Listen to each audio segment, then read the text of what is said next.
We are still in 1 Peter chapter 5. I think we can move on to the latter part, mid to latter part of this chapter, and maybe get it done in a couple weeks here. We'll see.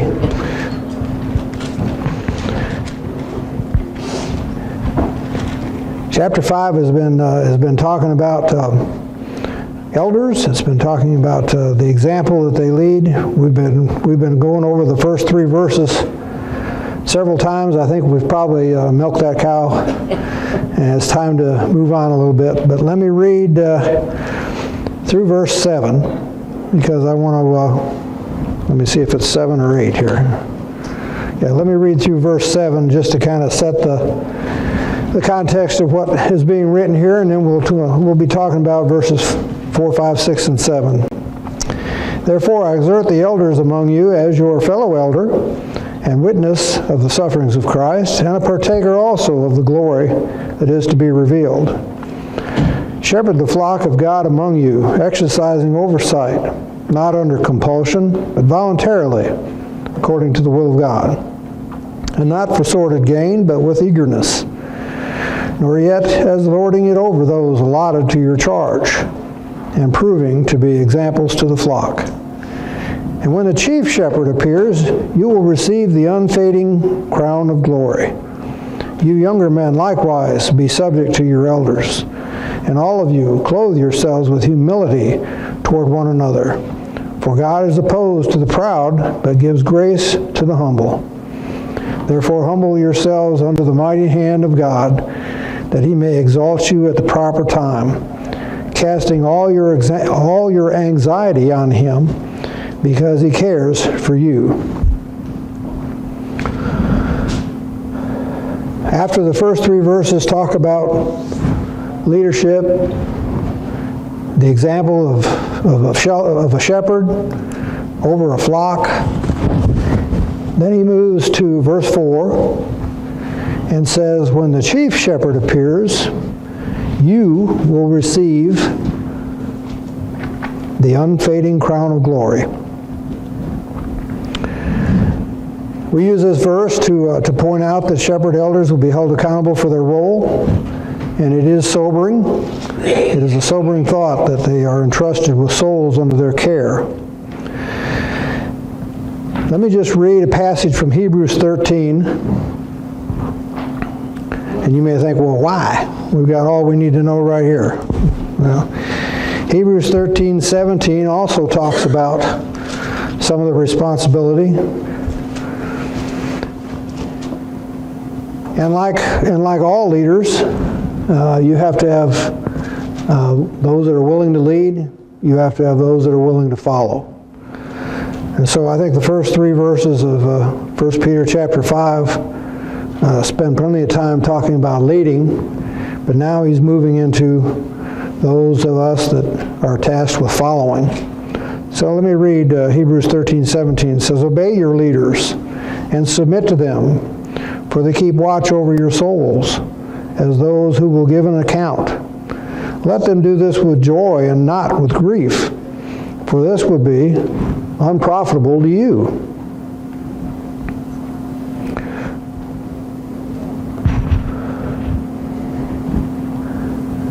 Sometimes when you read that verse, don't you think, well, okay, if I obey my leaders and keep, because they keep watch over my soul and they'll give an account, that's their problem, right? That's not what this verse says. The last part of this verse says, let them do this with joy and not grief, because this would be what? Unprofitable to you. So Peter writes in chapter 5:4 that elders are going to be responsible for your souls. They're going to be provided with a crown of glory if they do a good job. But if we don't follow them, what does Hebrews say about us? It'll be unprofitable for us. So we're the ones that are hurt. We're the ones that are hurt.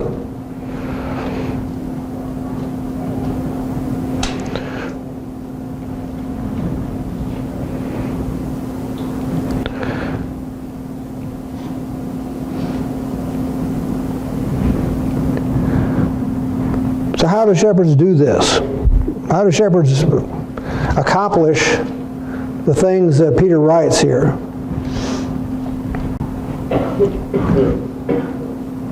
Well, where's the shepherd in relationship to the sheep? Leading them. Right among them. That's right. That's right. They've got to be among each other. You got to know the sheep. The shepherd has to know the sheep. The sheep have to know the shepherd. Sheep have to trust the shepherd. Shepherd has to understand the needs of the sheep, not necessarily what the sheep want. He has to make sure the sheep are paying attention, doesn't he? Sheep have a tendency to wander off. And that's going to come to play here in a few verses when we talk about what happens if they're not careful.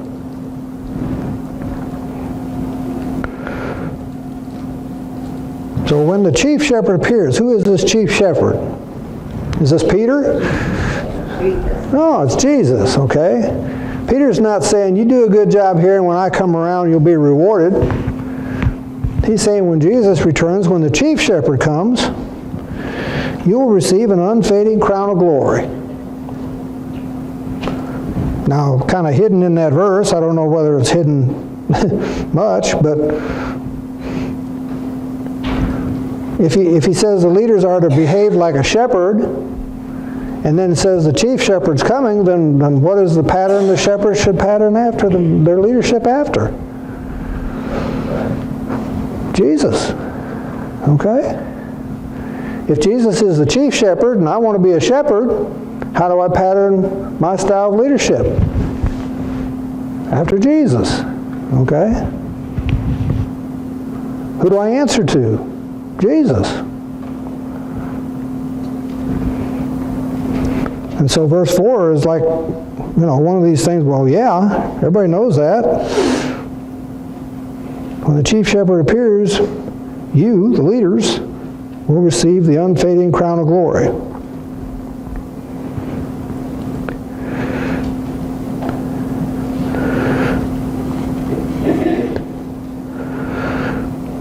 Now, you may or may not remember, but here's Peter teaching the leaders of a people that are scattered all over Southeast Asia Minor, Turkey area, that area, stuff like this, telling them about this persecution that's coming, and then telling them how to prepare for it, and then telling the leaders of these people how to deal with these folks. And all this has been going on now for 5 chapters. We've been reading this letter of 1 Peter. But you may or may not know that Peter struggled with what his role was to be when Jesus left too. I thought maybe we'd go back and read that. Turn with me to John 21. I don't know about you, but when I read this first letter that Peter writes, I think to myself, he's got this together. He understands what should be done. He understands the proper relationship. But it wasn't always that way. John 21, I want to read 17 verses, first 17 verses. This is after Jesus was crucified, rose again, and the disciples are still kind of decide what to think about all this. It says, after these things, Jesus manifested himself again to the disciples at the Sea of Tiberias. And he manifested himself in this way. Simon Peter and Thomas called Didymus, and Nathanael of Cana of Galilee, and the sons of Zebedee, and 2 others of his disciples were together. And Simon Peter said to them, I'm going fishing. That was his previous occupation, right? He says, I'm going fishing. And they said to him, oh, we'll also go with you. They went out and got into the boat, and that night they caught nothing. Verse 4, and when the day was now breaking, Jesus stood on the beach, yet the disciples did not know it was Jesus. So Jesus said to them, children, "You do not have any fish, do you?" They answered him, "No." And he said to them, "Cast the net on the right-hand side of the boat." Obviously, he's not a sailor, right? That's starboard. "Cast your net on the right-hand side of the boat, and you will find a catch." So they cast, and then they were not able to haul it in because of the great number of fish. Therefore that disciple whom Jesus loved said to Peter, "It is the Lord." So when Simon Peter heard that it was the Lord, he put his outer garment on, for he was stripped for work, and threw himself into the sea. But the other disciple came in the little boat, for they were not far from the land, and about 100 yards away, dragging the net full of fish. So when they got out on the land, they saw a charcoal fire already laid, and fish placed on it, and bread. Verse 10, Jesus said to them, "Bring some of the fish which you have now caught." Simon Peter went up and drew the net to land, full of large fish, 153. And although there were so many, the net was not torn. And Jesus said to them, "Come and have breakfast." None of the disciples ventured to question him, "Who are you?" knowing that it was the Lord. Jesus came and took the bread and gave it to them, and the fish likewise. This is now the third time that Jesus was manifested to the disciples after he was raised from the dead. Verse 15, so when they had finished breakfast, Jesus said to Simon Peter, "Simon, son of John, do you love me more than these?" He said to him, "Yes, Lord, you know that I love you." He said to him, "Tend my lambs." He said to him again a second time, "Simon, son of John, do you love me?" He said to him, "Yes, Lord, you know that I love you." He said to him, "Shepherd my sheep." He said to him a third time, "Simon, son of John, do you love me?" Peter was grieved because he said to him the third time, "Do you love me?" And he said to him, "Lord, you know all things. You know that I love you." Jesus said to him, "Tend my sheep." I'm going to stop there. I mean, you can go on and read about what he has to say about Peter's end of life and stuff like that, but here's Peter writing this letter we've been working on for weeks now, and it sounds like he's got his act together. It sounds like he understands the things that need to be done to persevere in a world that is seemingly crashing down around them. You know, it looks pretty bleak. But you read this story back in John, and here's this same Peter. He's denied Christ 3 times, just like Jesus predicted he would. He's seen Jesus and knows he's been raised from the dead, but he doesn't understand what he's doing. He's like a sheep that's wandering around with no particular direction, isn't he? And what is it Jesus keeps telling him? Feed my sheep, feed my lambs, tend my lambs, shepherd my flock. Jesus is teaching him one-on-one, isn't he? Him being human, he's failing a little. He's failing a little, but don't miss the significance here, because you go back in 1 Peter 5, and it talks about the role of the elders, and you think to yourself, well, of course, the elders should kind of shepherd this big flock of sheep and get it from one place to the next place, protect it from the predators, make sure they got something to eat. But there's a time when the chief shepherd says, you need a little one-on-one training. And you know how many times as a kid we have heard something, not once or twice, but 3 times, and it finally sets with us? Finally we get it. That's right. Maybe it's a coincidence he asked him 3 times and he denied him 3 times. I don't know. Maybe it's significant. But the point of it is, sometimes shepherding is one-on-one. Sometimes it's not in mass. Sometimes it's not dealing with the problems of the flock per se. Sometimes it's that one sheep. Sometimes it's that one person. You think about Peter. He was always impetuous. He was always the one that was wanting to leap in there and do things right now. And then here he is after the resurrection, and he's wandering around like, well, what am I going to do? Maybe I'll go back to fishing. And Jesus said, no, no, no. I've got plans for you. I've got big plans for you, Peter. I want you to tend my sheep. I want you to feed my sheep. I want you to take care of my sheep. And while he's telling them, what's he doing?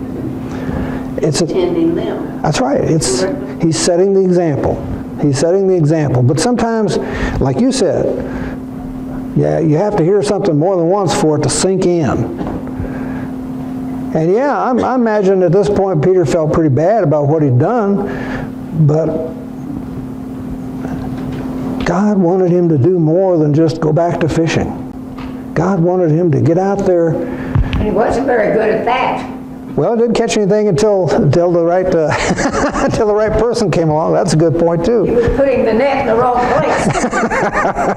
That's because he didn't know starboard from. But when Peter promised that he would not reject him, don't you think in his heart he really meant that at that time? Yeah, I do. But later, the human side of Peter, in reality, and that's the human side of all of us, we may not be able to stand up to what we think we can. Those people, those of us, and I'll throw myself in there too, those of us who make these grandiose statements and say, well, I would never do that, you know.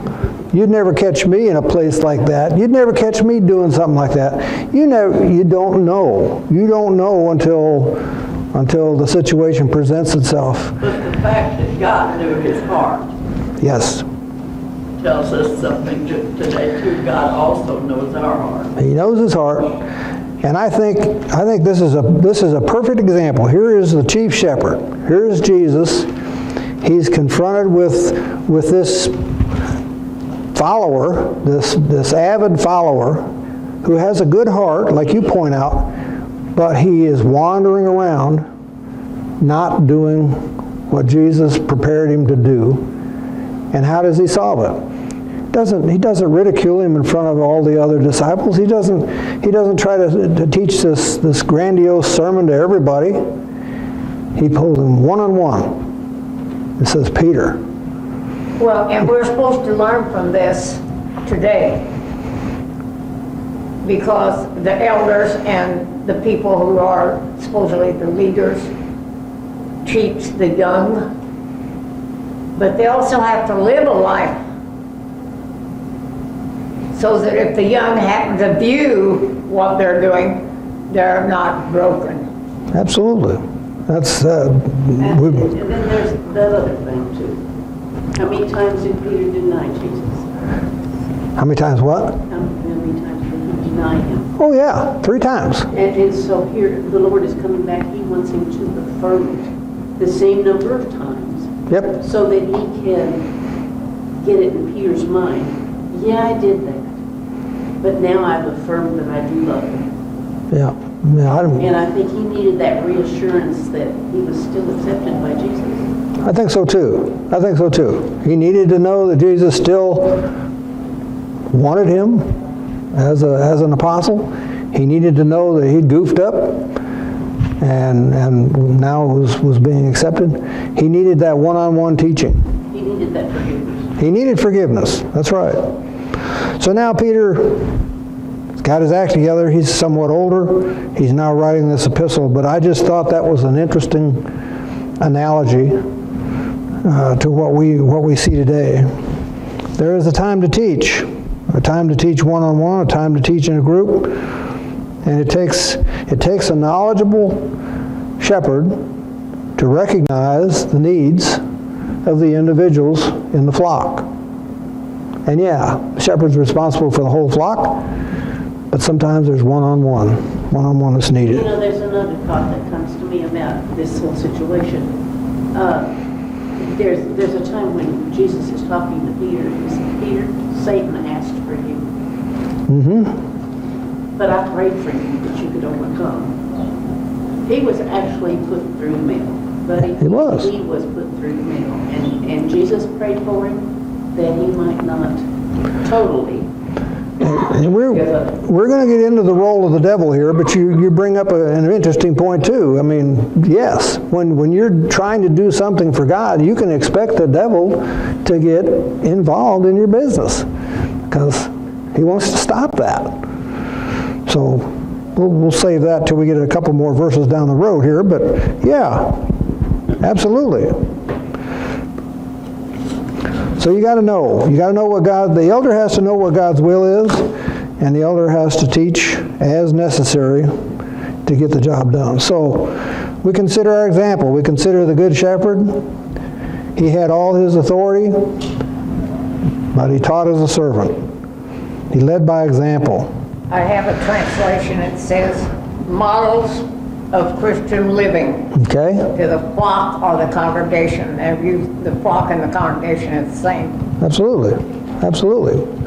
We have strength when we're gathered together. And that's why we gather together on the Lord's Day.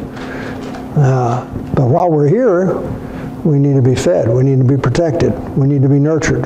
Sometimes we need to be admonished, chastised. So Your responsibility might be greater than mine. maybe. If I saw you lying on the sidewalk drunk, That might do something, huh? then I won't listen to you. All right. I'll try not to fall down when I get drunk. How's that? This verse of mine has a footnote there on this crown. You shall receive a crown of glory. Okay? It refers back, mine does, back to Exodus 29:6, where it was figurative. Yes. Yes. I had a footnote in mine. It might be a wreath, might be a crown. It could be many things, but it is a recognition It'd be something you recognize. People would recognize. for your work. Okay? And the commentary I read said it's important to realize that when does this crown happen?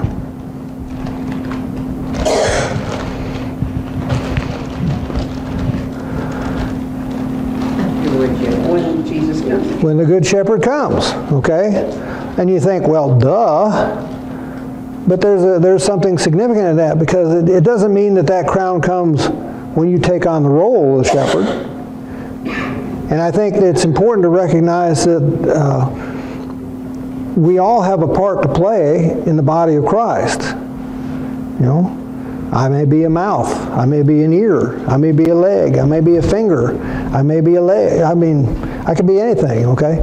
But each of us, our role is no more important than your role, okay?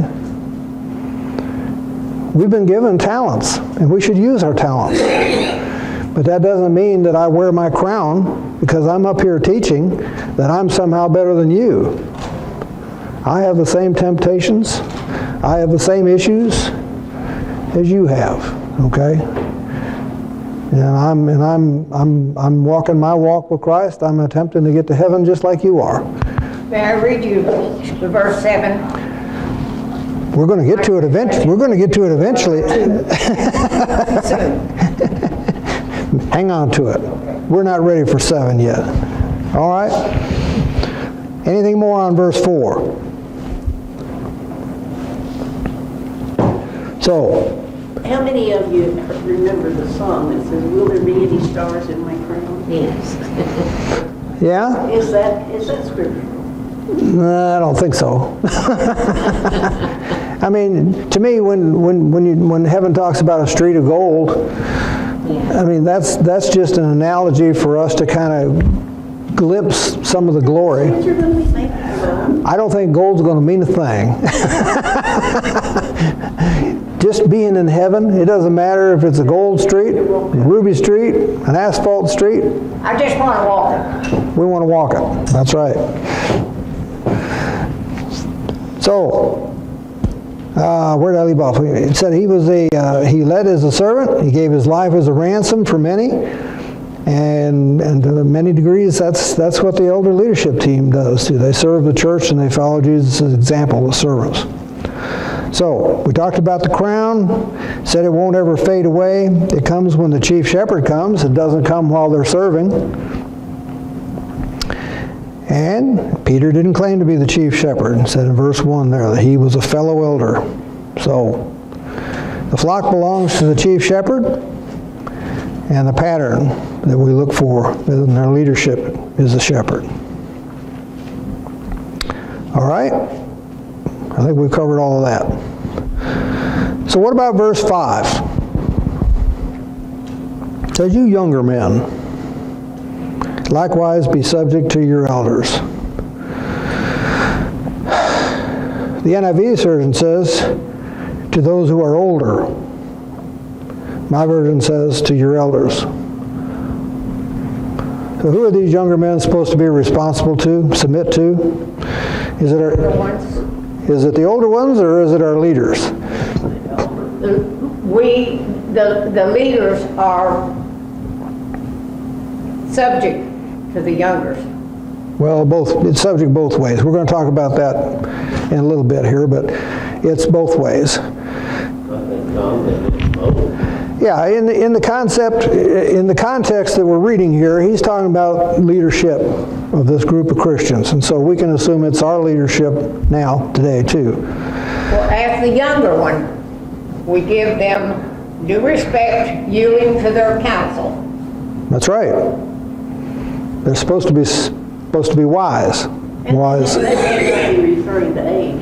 That may be referring to those who are been Christians longer, have developed leadership, Maturity. and have some authority. Yeah, I think you can use all those analogies.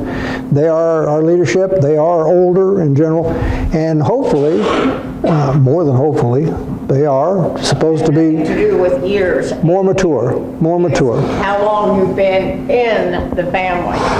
So let me ask you another question. Since he starts off saying you younger men, does that mean you younger sisters or older sisters? Are you excluded? So, Why not? because then we have a right also. Because my translation says, you who are younger. So if you're older, Younger men or younger women, just you who are younger. okay. Tom, Yes. did you know that if you've been around livestock or anything, these people that, like the shepherd, say he's been there with the flocks there for several years, someone comes in to fill in for him, these animals sense that and realize Yeah. that their leader has been there and he's the leader of them, not as much this one. My neighbor is not too diligent about fixing holes in his fence, and once in a while some of his cattle get out. And I live about a half a mile from his house, but the cattle are Come and visit. quite a ways. Yeah, once in a while they come to visit. But you know, he can show up, not even in the vehicle that he normally feeds them with, and brings the hay out to them. He can show up in any vehicle and just kind of talk to them, and those cows will just kind of follow him all the way back to his place. He'll take them to the hole in the fence, and they'll follow him to the hole in the fence, you know. That means he's a good shepherd. He's a shepherd of sorts, you know. I mean, and admittedly, the cattle want something to eat, you know. That's why they got out anyway. But yeah, I mean, what Royce brings up is important. You know, the person that tends to the animals, they build a bond. That's where our leaders in the church are. It is. That is a good example of what Peter is trying to say here. There is a bond, there is a relationship, and if you'll notice here, in verse 5, well, my version of verse 5 says, you younger men likewise be subject to your elders, and then right after that it says, and all of you. So that's why I was kind of baiting you and trying to say, well, maybe the females in the congregation here say, well, he's not talking to me. I don't have to be subject to the elders. He says, now all of you. Doesn't it say in law somewhere there's no difference between male and female? Yeah, Mike. The young men have different responsibilities in the church, but young women also have responsibilities. They do. As homemakers at home. They do. As teachers for classes. There's any number of things that we are just as responsible as the young men are. And to submit to the elders. In the congregation, I believe. We're Absolutely. just as liable to follow and obey as anyone. Absolutely. Equal rights. Mike. I couldn't have said it any better. Okay. That's basically what I was getting. Yeah, And yeah. I think that the older women should be teaching the younger women the ways to come up. Absolutely. Well, we were just talking about one-on-one instruction, okay? Who better to instruct another woman but a woman, okay? Who better to instruct a rebellious young man than a mature, thinking leader, okay? So, some things are more appropriate than others. What about the part in verse 5 that says, clothe yourselves with humility? I don't know how many times I've read that phrase, and I just kind of skip over it, but I've got something to say about that. Well, the elders should not be lord, hey, I'm an elder. Absolutely. They should live the life, not shout it. But think about what this phrase just says. It says, clothe yourself with humility. So what does that imply to you? Be humble. I'm not going to go out of the house naked. I don't know about you. Besides the fact it's cold out there, it's not a very pretty sight, okay? So when he says in here to clothe yourself with humility, I think what we kind of miss in this phrase is that don't go out of your house naked. Don't go out of your house without your humility. Why? It's not a pretty sight. You're not setting a good example. You're not setting a good example. And so I don't know about you, but I've read this phrase lots of times and I think to myself, well, okay, clothe myself with humility. That just means humility is important. I mean, we don't have to be humble at home. Yeah, at home you can take your humility off. I'm sure it means that. No, that's how important humility is. And he's going to go on from there and build on that. It says that humility is much like our garments. We wouldn't leave our house without putting on garments. We shouldn't leave our house without putting on humility. And then he quotes Proverbs 3:34. And there's other verses. I mean, let's look at a couple others. Let's look at Isaiah 66, 1 and 2.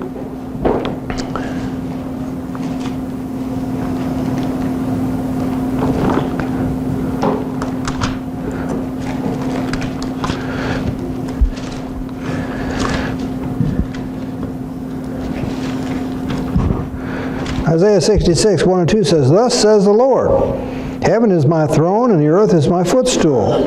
Where then is a house you could build for me? And where is the place that I may rest? For my hand made these things. Thus all these things came into being, declares the Lord. But to this one I will look, to him who is humble and contrite in spirit, and who trembles at my word. There's a relationship there, isn't there? We're going to talk about this a little later, but humbleness points out the relationship between us and God. And what is that relationship? We ought to be humble. We ought to be contrite. We ought to be submissive. Well, the elders should not be, not elders. Yes, elders should not be so important about their new role.